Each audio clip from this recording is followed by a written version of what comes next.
into Arabic. Learn the basics of translation into Arabic for non-Arabic speakers.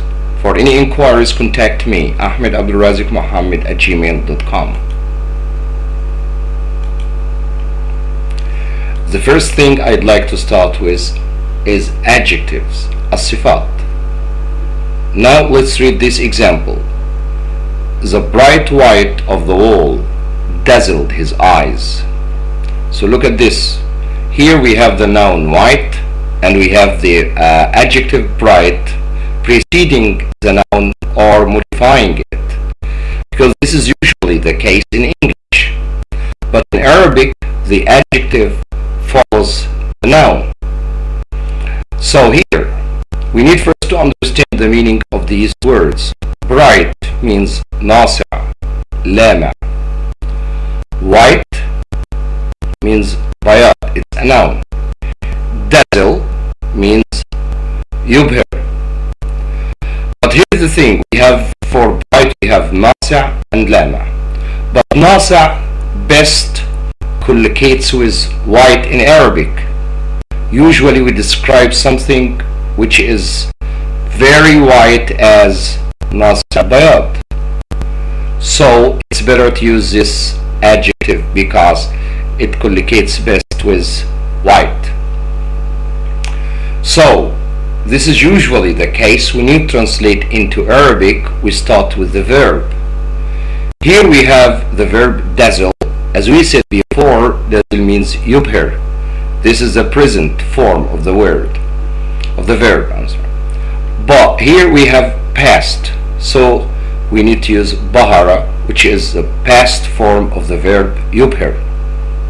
Bahara, bayadu, al-ha'it, an-nasi', this is bright, aynayhi, his eyes, his eyes.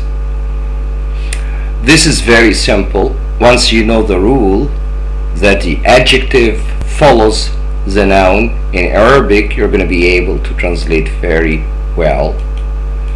Then we move to another problem with adjectives. The comparatives. In English, when we compare two things, usually we add er to the adjective. So the adjective plus er, brighter. Here, it is the same sentence. The only difference here is that we have comparative.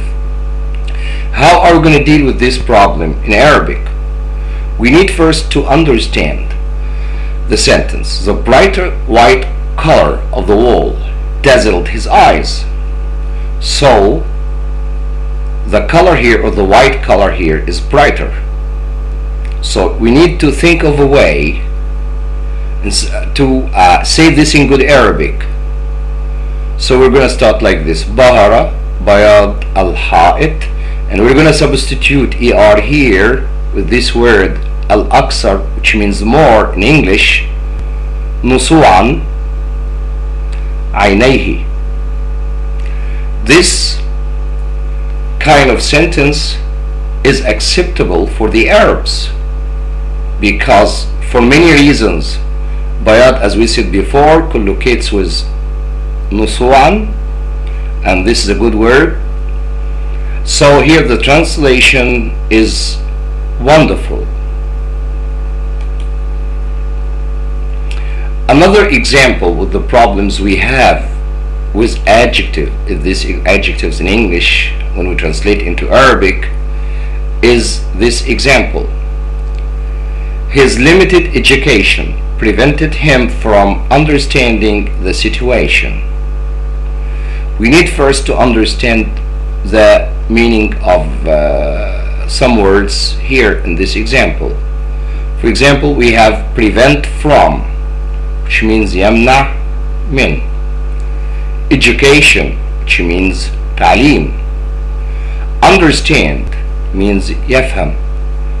Situation means mawqif. Limited means mahdud. So the first thing we do here is that we look for the verb. It is prevented, which means yamna. But here we have the sentence in the past tense, so we use منع, and we use the ha. It's a pronoun for him. منعه تعليمه, which is education, and his. This ha stands for or refers to the pronoun, the possessive adjective his. تعليمه. Limited means محدود. المحدود. منعه تعليمه المحدود. من فهم. من from. Understanding, which is فهم.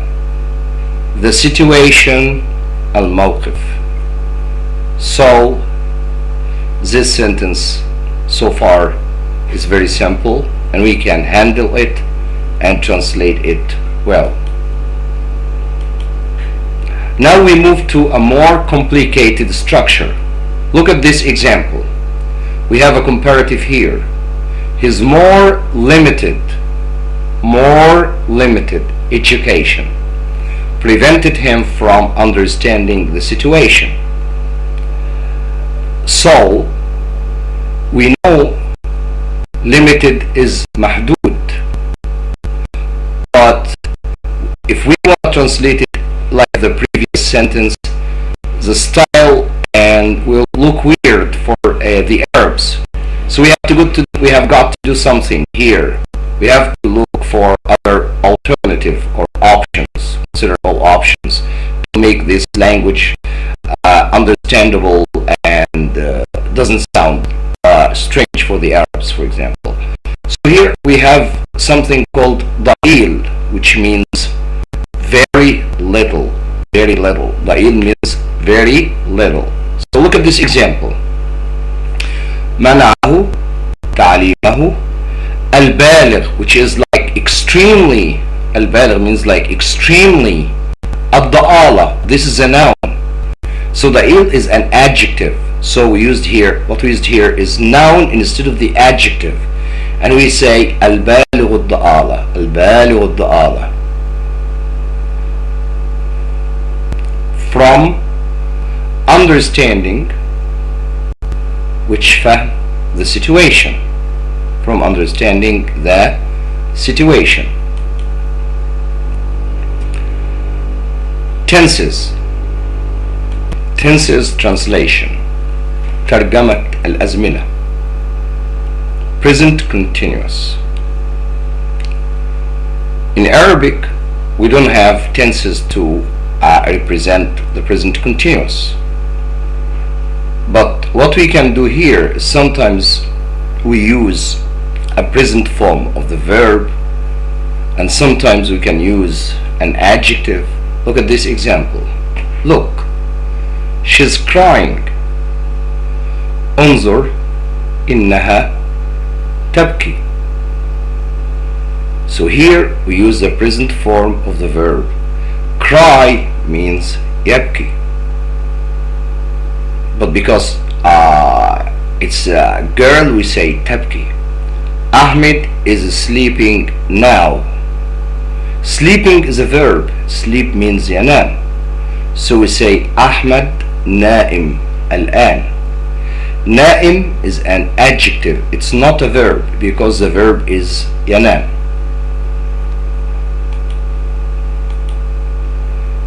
Present simple.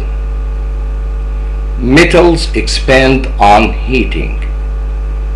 We need first to understand these words in the sentence. Metals, which mean المعادن. Expand, it's a verb, means يتمدد. Brave is an adjective, means شجاع. Heat means يسخن.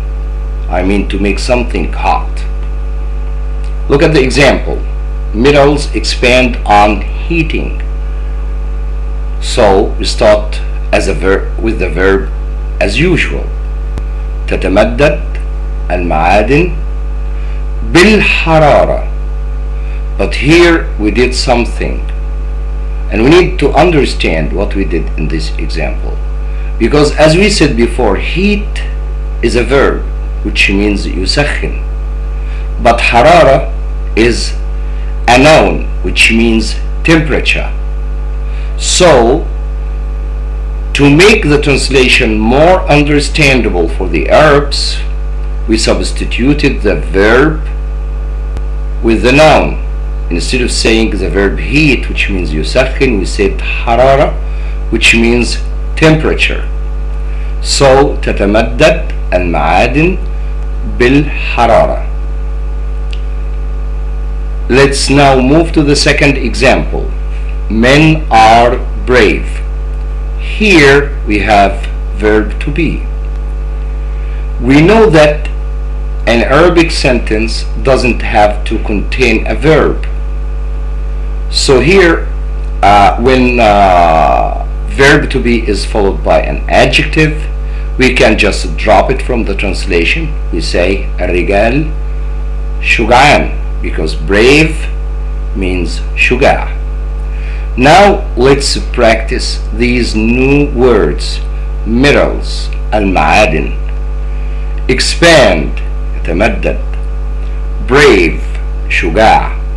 Heat, يسخن. Thanks. Please hit like.